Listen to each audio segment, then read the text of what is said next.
अयोध्या में राम मंदिर निर्माण और उससे जुड़ी कहानियां तो बहुत सी हैं, लेकिन इस वक्त हम उस जगह पर मौजूद हैं जहां पर एक नई कहानी निकलकर सामने आती है। इस वक्त हम सुभाष नगर के एक घर में मौजूद हैं। हम आपको ले चलते हैं उस घर पर जहां पर अशोक सिंघल आया जाया करते थे और वहां पर प्लानिंगें होती थीं। इस वक्त हम मौजूद हैं श्री भगवान जायसवाल के आवास पर। आप ये हॉल देख रहे हैं, ये हॉल पहले किसी और स्वरूप में था, लेकिन यहाँ पर अशोक सिंघल जो कि वीएचपी के अध्यक्ष थे, वो यहाँ पर आते थे और यहाँ पर आने के बाद वो प्लानिंग किया करते थे। इतना ही नहीं, जब बाबरी विध्वंस हुआ तो उस वक्त भी यहाँ पर कार सेवकों को पनाह दी गई और उनके खाने पीने से लेकर सभी चीज़ों के इंतजामात मुकम्मल किए गए थे। ये एक वो जगह है जहाँ से इस जन्मभूमि आंदोलन को धार दी गई थी और आज यहाँ उनके परिवार के लोग मौजूद हैं। बात करेंगे, ले चलते हैं हम अंदर। आपको ये हॉल हमने दिखाया, उनके कुछ परिवार के लोग, उनके कुछ दोस्त और अजीज़ यहाँ पे मौजूद हैं।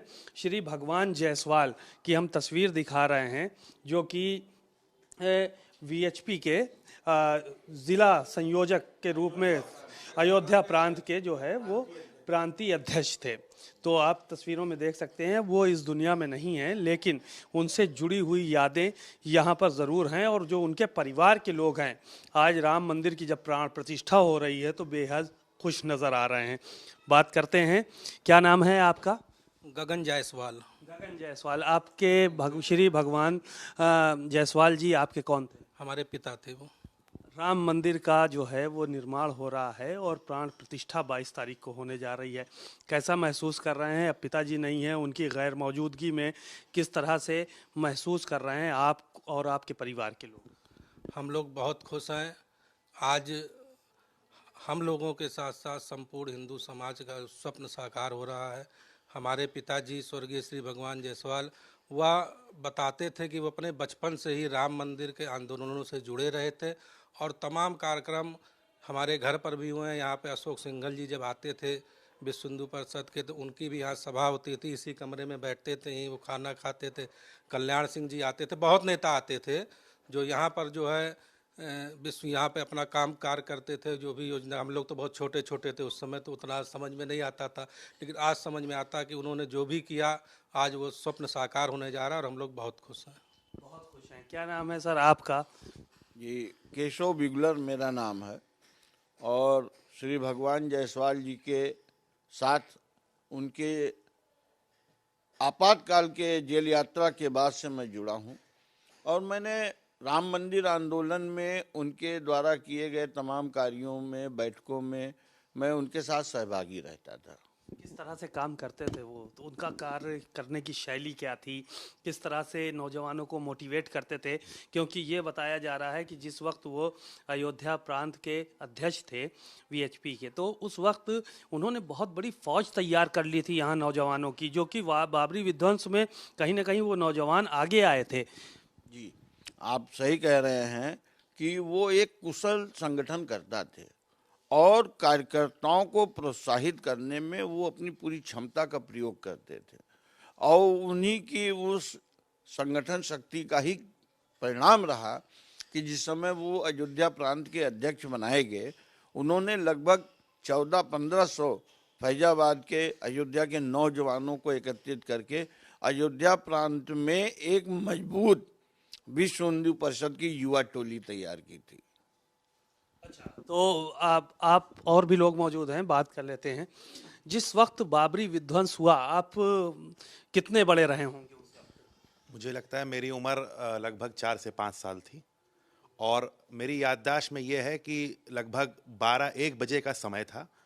मैं कक्षा 1 में पढ़ता था, तो एकदम से जहाँ मेरा घर है वहाँ मिश्रित आबादी है, तो एकदम से एक अफवाह उड़ी कि जल्दी जल्दी घर के दरवाजे बंद कर लीजिए और मस्जिद तोड़ दिया गया है।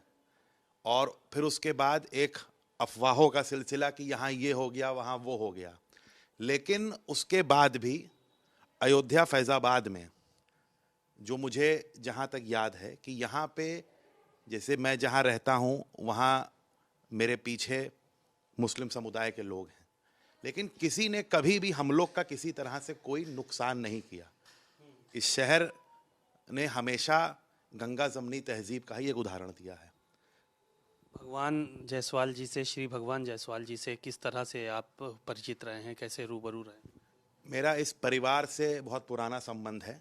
हम लोग अपने एरिया में दुर्गा पूजा का आयोजन करते थे, तो उन मीटिंगों में जाते थे, तो हम लोग ने श्री भगवान चाचा का कार्य करने के तरीके को देखा।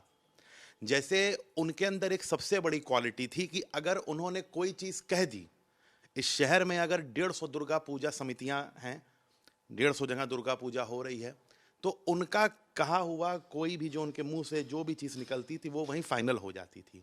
और वो हमेशा एक एक दुर्गा पूजा में छोटे बच्चे बड़े लोग इन्वॉल्व रहते थे, सबसे वो मिलजुल के उनकी समस्याओं का समाधान करना।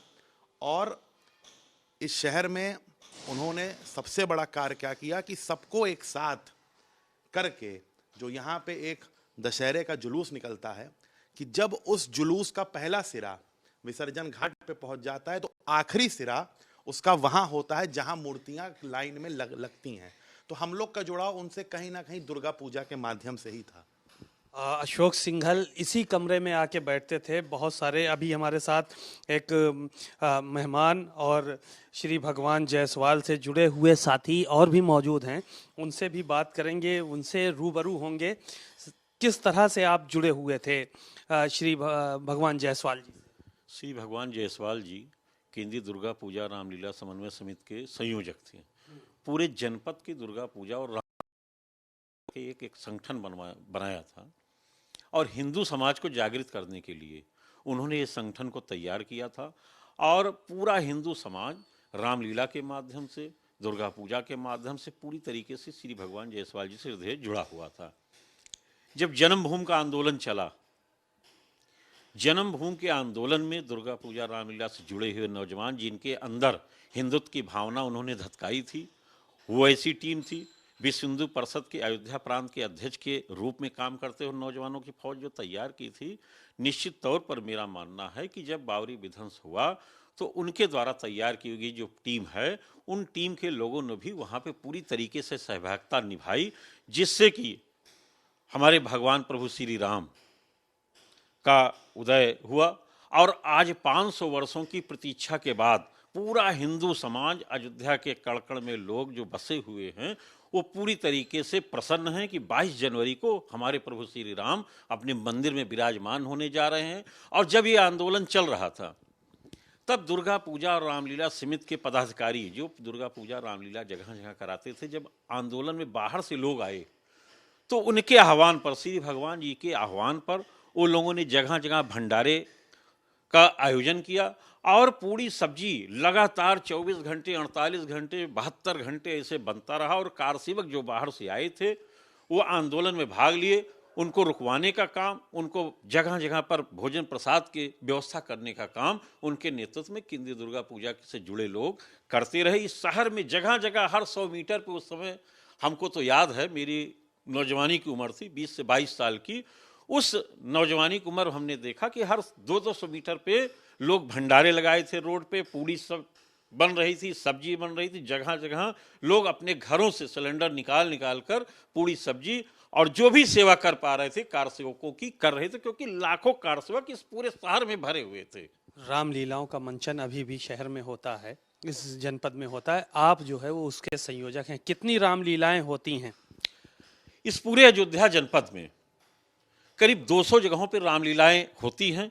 110 जगहों पे हम लोगों ने पूरी तरीके से वहाँ पे जाकर उनका उत्साह वर्धन करते हैं, उनकी कमेटियों, क्योंकि ये अयोध्या प्रभु श्री राम की धरती है, तो इस धरती पर रामलीला का मंचन होता है।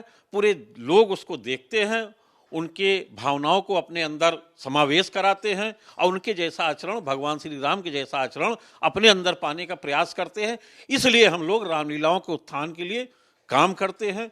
और 110 रामलीलाओं का संकलन तैयार किया जा रहा है, उसको पुस्तक के रूप में संकलित करके हम लोग आम जनमानस में उसको देंगे, बांटेंगे।